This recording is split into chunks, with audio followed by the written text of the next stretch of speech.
श्री शिवाय नमस्तुभ्यम। नमस्कार दोस्तों, स्वागत है आपका अपने YouTube चैनल पूजा और उपाय में। दोस्तों, इस वीडियो में पूर्णिमा के दिन किए जाने वाले 3 उपाय बताने वाले हैं जो कि आपकी सभी समस्याओं को दूर करेंगी और बीमारियों को दूर करेंगे। क्योंकि पूर्णिमा का जो दिन होता है ना, वो बहुत खास दिन होता है।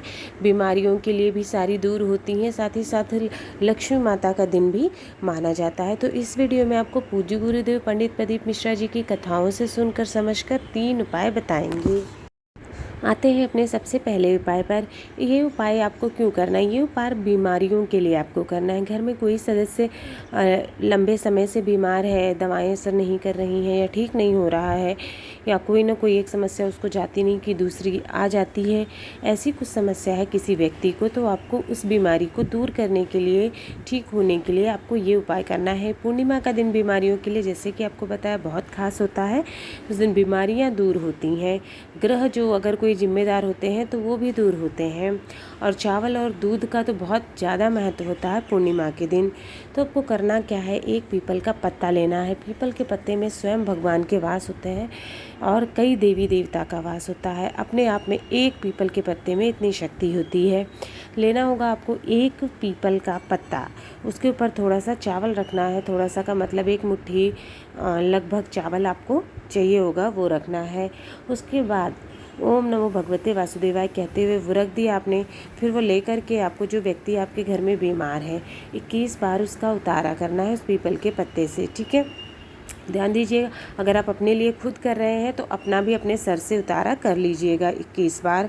उसके बाद पूरे घर में वो पत्ता लेकर के आपको घूम जाना है और अंत में आपको ला करके वो रख देना है अपने घर का जो मुख्य द्वार होता है, मेन गेट लोहे वाला नहीं, जो अंदर ही मुख्य द्वार होगा, वहाँ पर दाहिनी तरफ पीपल का पत्ता आपको रख देना है। रात भर वो पीपल का पत्ता वैसे ही रखा रहने दीजिए। इससे क्या होता है, आपके घर की रोग दोष बीमारी, कोई नेगेटिव एनर्जी है, वो सब बाहर आ जाती है। अगले दिन आपको क्या करना है, वो पीपल का पत्ता उठाना है और उसको ले जा कर के किसी भी बहते हुए पानी में, नदी है तो वहाँ पर आपको प्रवाहित कर देना है। अपनी कामना की, उस व्यक्ति का नाम और गोत्र बोलना है जब आप पीपल का पत्ता रखते हैं तब, और मनोकामना करनी है। यही तो आप किसी पीपल वृक्ष के नीचे या बरगद वृक्ष के नीचे भी वो रख सकते हैं जाके पीपल का पत्ता। और चावल क्या होता है, पक्षी चुन लेते हैं। तो इस प्रकार से आसान सा उपाय करना है। 2-3 पूर्णिमा तक आप ये करके देखिएगा, आपको लाभ होना उस लंबी बीमारी में भी शुरू हो जाएगा, चाहे कितनी सी कितनी पुरानी बीमारी हो। अब आ जाते हैं दूसरे उपाय पर। दोस्तों, आजकल क्या है, हर कोई चाहता है कि उसका अपना घर हो, कुछ नहीं तो अपना वाहन हो। ठीक है, पूरा समय इंसान कमाता है इसीलिए कि उसका अपना खुद का एक घर होना चाहिए, इसलिए। और घर होना, छत होना थोड़ा ज़रूरी भी होता है। तो अगर आप कोशिश बहुत कर रहे हैं, मेहनत कर रहे हैं, पर घर नहीं खरीद पा रहे हैं, अपना आपका खुद का कोई घर नहीं है, अपना कोई वाहन लेना चाह रहे हैं और नहीं हो पा रहा, चाहे कितनी कमाई हो रही है, कुछ ना कुछ वो कमाई में खर्चा चला जाता है, योग नहीं बन रहा है, तब आपको ये करना है अपने मकान की खरीदी के लिए। कोई घर बनाना चाह रहे हैं या बीमारी से आप मुक्ति चाह रहे हैं या तो वाहन लेना चाह रहे हैं, तब आपको ये उपाय करना है। आपको लेना होगा चांदी का एक बर्तन, चांदी का गिलास, कटोरी, कुछ भी होना चाहिए। अगर चांदी का मिल जाए तो बहुत अच्छा है, क्योंकि पूर्णिमा पर चांदी का महत्व है। अगर चांदी ना मिले तो फिर आप स्टील का गिलास भी ले सकते हैं। आपको करना क्या है, उसके बाद दूध लेना है। कच्चा दूध चाहिए, उबला हुआ दूध कभी भी पूजा पाठ में प्रयोग नहीं होता है, तो गाय का थोड़ा सा कच्चा दूध ले लीजिए और जो आपने पात्र लिया है, कटोरी या गिलास चांदी का, उसमें आपको वो दूध डाल लेना है। उसके बाद उसको ले जाके आपको अपना घर का जहाँ भी मंदिर है, उस मंदिर में ले जाके आपको रख देना है उस ग्लास, दूध वाले ग्लास को। दिन भर उस दूध को आपको रखे रहना है। ये काम आपको सुबह करना है, सुबह जब आप पूजा पाठ करते हैं तभी कर देना है ये काम। उसके बाद दिन भर मंदिर में वो दूध रखा रहेगा। शाम के समय जब आपको चंद्रमा निकल आता है, चांद का उजाला हो जाता है करीब 7 बजे के बाद में, तब आपको क्या करना है, आपके घर में कोई तुलसी का पौधा है, आप उसे छत पे ले जा सकते हैं, या तो फिर नीचे कहीं पर है और वहाँ से चंद्रमा की रोशनी दिखती है तो आपको वहीं से चंद्रमा को अर्घ देना है। जो दूध आपने लिया हुआ है पात्र में, उसी को आपको चंद्रमा को देखते हुए अर्घ देना है। और इस तरह से अर्घ देना है तो उसके जल जो है वो तुलसी के गमले में गिरना चाहिए। ध्यान दीजिएगा, चंद्रमा को जब आप अर्घ दे रहे हैं तो जो दूध है आपने वो तुलसी के गमले में गिरना चाहिए। इसीलिए बोला कि अगर हो सके तो आप अपने छत पर तुलसी का गमला लेकर चले जाइए, या नीचे आंगन वगैरह में है और चंद्रमा वहाँ से दिखता है तो फिर वहाँ पर भी आप ये कर सकते हैं। ठीक है, इस तरह से आपने दे दिया। जब दूध से वो मिट्टी गीली हो जाती, जहाँ पे दूध गिरा था वहाँ से थोड़ी सी मिट्टी आपको निकालनी है और उसे एक लाल कपड़े में बांध लेके रख देना है।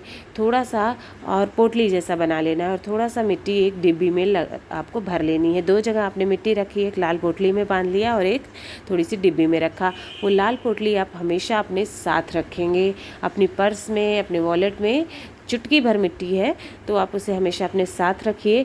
और जो आपने डिब्बी में लिया हुआ है, जब भी आप किसी कार्य से बाहर जाते हैं, शुभ कार्य से, काम पूरा ही होना चाहिए कार्य पूर्ति के लिए, तब आप उस मिट्टी का एक टिक्का लगा लेंगे, तिलक लगा लेंगे। ठीक है, और वो पोटली जब तक आपके पास रहेगी, आपके घर खरीदने के का जो होता है ना, ग्रह नक्षत्र आपके हिसाब से रहेंगे और योग जो है वो बनता रहेगा आपका घर खरीदने का। आसान सा उपाय है, करके पूर्णिमा का दिन ज़रूर देखिएगा। आपका घर, वाहन जिसके लिए भी कर रहे हैं वो 2-3 पूर्णिमा में आपको दिखेंगे कि कुछ ना कुछ तो उसमें आगे बात बढ़ना शुरू हो गई है। आते हैं अगले उपाय पर। ये उपाय आपको करना है मनोकामना पूर्ति के लिए। कोई इच्छा है, कोई मनोकामना है, कई दिन से अधूरी है, आप चाहते हैं पूरी हो जाए, तो फिर आपको ये उपाय करना है। ठीक है, आपको इसके लिए लेना होगा 1 लोटा जल अपने घर से, जो कि आप अपने घर से ताज़ा स्वच्छ जल लेना है। और उसके बाद आपको चाहिए होगी 5 बेलपत्र। कितनी? 5 बेलपत्र लेनी है, जो कि कहीं से कटी पटी नहीं होनी चाहिए। 1 बेलपत्र नहीं, 5 चाहिए होगी। साथ ही साथ आपको 1 कमल गट्टा चाहिए होगा। तो टोटल कितना सामान हो गया? 1 लोटा जल, 5 बेलपत्र और 1 कमल गट्टा। ये 3 चीज़ें आपको लेनी है और ले करके चले जाना है आपको शिव मंदिर, शिवलिंग के पास। वहाँ पहुंचकर श्री शिवाय नमस्तुभ्यम कहते हुए जो 1 लोटा जल लिया हुआ है आपने, उसी 1 लोटे में आपको 5 बेलपत्र डाल देना है और जो 1 कमल गट्टा है वो भी उसी लोटे में डाल देना है। जल के लोटे में ही सारा कुछ आपने डाल दिया श्री शिवाय नमस्तुभ्यम कहते हुए।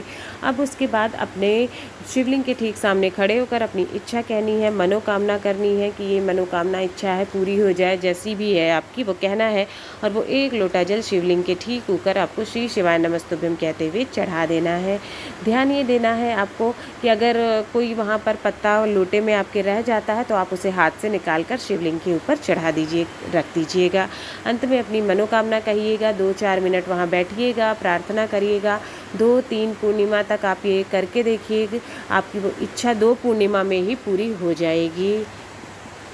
दोस्तों, इस वीडियो में आपको 3 उपाय बताए हुए हैं जो कि आपको पूर्णिमा तिथि पर करने हैं। अगर आपको वीडियो पसंद आया हो तो वीडियो को लाइक करें, शेयर करें, चैनल सब्सक्राइब करें, कमेंट बॉक्स में हर हर महादेव ज़रूर लिखें।